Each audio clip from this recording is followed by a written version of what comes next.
അതായത് 3-4 ദിവസം കൊണ്ട് ഇതിന്റെ പുറകുന്നതാണ്. എന്റെ തൊണ്ടയുടെ സൗണ്ട് കേൾക്കുമ്പോൾ മനസ്സിലാക്കാൻ പറ്റും. ഇതിനു വേണ്ടി വിജയസാറിന് വേണ്ടി കഷ്ടപ്പെടുന്ന വ്യക്തികളാണ് ഇവിടെ നിൽക്കുന്ന എല്ലാവരും. എല്ലാവരുമായിട്ട് ഈ സാറിന്റെ പുതിയ പടമായ തെരിക്ക് വേണ്ടി കഷ്ടപ്പെട്ട് ഇവിടെ ചെയ്തിരിക്കുന്ന ഫ്ലക്സും അതുപോലെ തന്നെ ശ്രീകുമാർ, വിശാഖ്, ധന്യ, ഇങ്ങനെ എല്ലാ തിയേറ്റർ മൊത്തം 12 സ്ക്രീനിലാണ് പടം ഓടുന്നത്. ഇത് നമ്മൾ തന്നെ വലിയൊരു സംഭവമായിട്ടാണ് നമ്മൾ മൊത്തത്തിൽ വിജയ ഫാൻസ് ആഘോഷിക്കുന്നത്. ഈ പടത്തിന്റെ ഫസ്റ്റ് ഹാഫ് കഴിഞ്ഞപ്പോഴേക്കും ഏകദേശം എല്ലാവർക്കും ഭയങ്കര നല്ല രീതിയിലുള്ള, അതായത് പടം നമ്മൾ ഇതുവരെയും പ്രതീക്ഷിച്ചതിനേക്കാളും ഈ സിനിമ വിജയസാറിന്റെ സിനിമയിൽ നോക്കിയതിൽ ഏറ്റവും വലിയൊരു സിനിമയായിരിക്കും.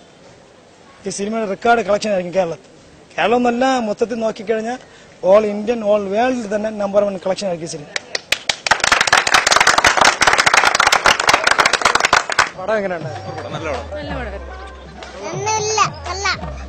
നല്ലതാ இருக்கு.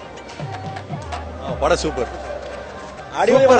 സൂപ്പർ സൂപ്പർ വിജയുടെ ഏറ്റവും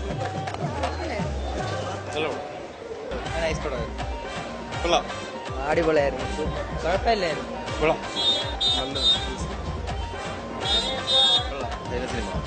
സൂപ്പർ മൂവി. പൊളിച്ചു.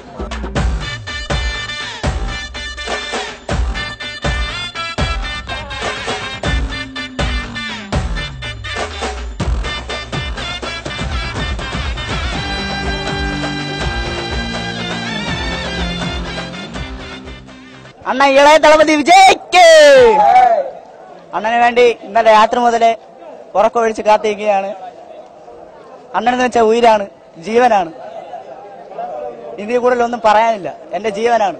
ഇപ്പൊ അടിയാണ്, ടിക്കറ്റിന് വേണ്ടി അടിയാണ്. പടം ഒരു രക്ഷയില്ല. സൂപ്പർ പടം. അടിപൊളി സിനിമ. സൂപ്പർ പടമാണ്. അടിപൊളി അടിപൊളി.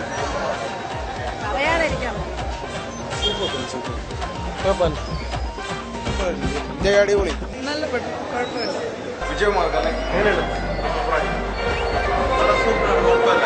സിനിമ എങ്ങനെയുണ്ട്? അടിപൊളി പടം. കിടിലം. സൂപ്പർ അടിപൊളി. സൂപ്പർ സിനിമ കേട്ടാ. എത്ര ക്ഷണം കാണാം. നല്ല സിനിമ.